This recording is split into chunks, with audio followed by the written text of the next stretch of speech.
Hi, I'm Rick Kastner with SDI, and this is Jared joining me. We're going to be discussing today uses of snap caps, specifically snap caps or dummy rounds in the training world, firearms training and building skills. And then Jared will be discussing the use of snap caps in diagnosing or in the gunsmithing world.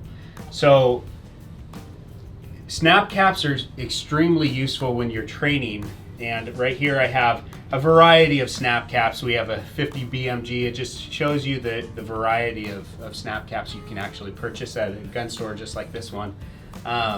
50 BMG, 12 gauge, 9 mil, and I think these are 45 Colt. So yeah, you can get snap caps in nearly every cartridge available, any of the standard ones. But as far as training, it depending on what platform you have or what operating system you have, generally people are using for self-defense firearms, and what they would train with, they're using semi-automatic handguns, either a Glock or, like I have here, a Smith & Wesson M&P. So depending, Sig Sauer, or any of these other firearms, you can use these snap caps. And what a lot of people will do is, and I'll load this up, but they can practice clearing malfunctions. So if you have some sort of a stoppage, you can simulate a failure to eject, or what we would call, just in layman's terms, a stovepipe, things like that. And so what you also can do is you can stagger the snap caps, or with live ammunition as well as snap caps, and it simulates that stoppage that malfunction that you have to clear and get it out of there. Keep in mind, you only do the live portion on the range. Mm-hmm. Snap caps are great in the at home, but if you do that type of training, make sure you're doing those with only snap caps. Leave that live ammo for the range only. Mm-hmm. So a lot of people who have been in the firearms training world or in the military know the tap and rack, or slap and rack. I know in the Army they probably called it something else. Tap, rack, bang. Tap, rack, bang. So anyway, so you come across a stoppage, you want to clear it. So we have one loaded in the chamber right now, and if I come up and I get a stoppage, when I pull that trigger, a misfire or a failure to fire, I'm gonna bring it in, slap the bottom of that magazine, clear it out, and then come back in, get another one, and this is what we call remedial or immediate action. And so you're gonna clear that out, come back in, and depending on how you set your snap caps, will depend on, or will dictate how you're clearing those those malfunctions. You can come across a failure to eject, like I said, a failure to, or a stovepipe. And it is amazing to me, after all the firearms training I have done, that your brain, it's always good to load. For me, I like to load my first round to be a live round, because that immediately flips my brain into thinking, hey, it's going to be every round shot. And then when I get that click, that failure to fire, immediately I start having to diagnose and go through those immediate action drills to do better training, so that you're ready for it in a self-defense situation. So then I'll go ahead and pass it over to Jared, and he can talk about gunsmithing. Yeah, so when you're thinking about gunsmithing, ultimately as a gunsmith, we want the gun to function as it leaves our shop.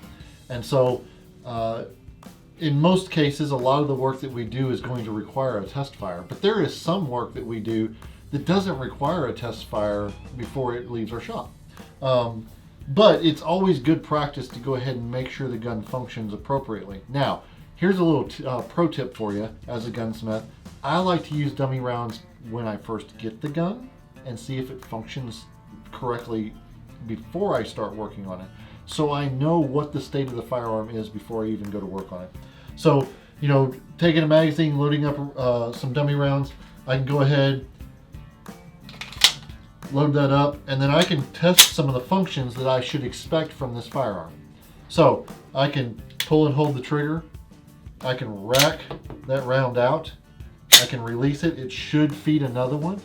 I shouldn't feel any binding as I release it. As I let go of the trigger, I should hear that audible click. That's the disconnector system reconnecting the gun up. Works in different ways in different guns, but same base principle. You know, I go ahead and pull the trigger again.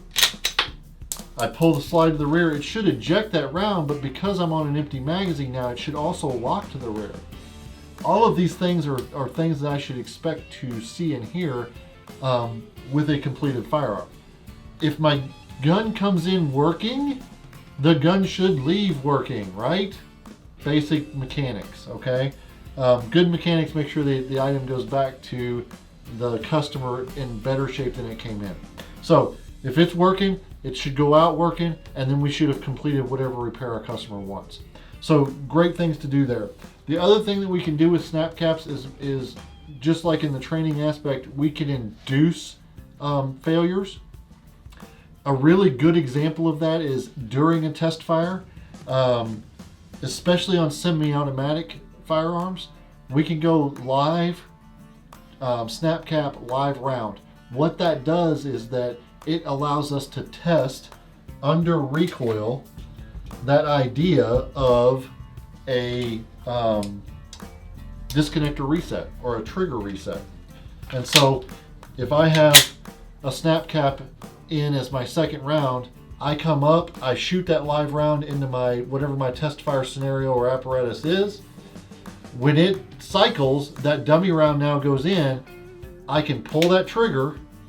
Well, I know that disconnector has done its job because the trigger has reset, the hammer has maybe cocked, whatever it might be depending on the gun, but I now know that it's done its job and I don't run the risk of a sear surface giving way and I get a runaway gun because I've got a magazine full of ammunition. So I'm inducing the failure, but I'm inducing it so that I can see that the operation is correct before I put a full mag behind it. So just some quick ways to use snap caps in the gunsmithing world. There's lots of great uses for them. Another one to protect older guns, revolvers especially.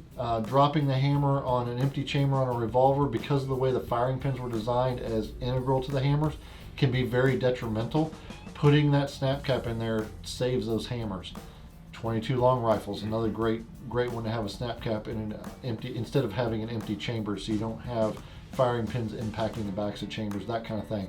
Use them where they make sense, all right? Hope you enjoyed this video. Look for the subscribe button down below, like and subscribe on this video, and look forward to other videos coming out.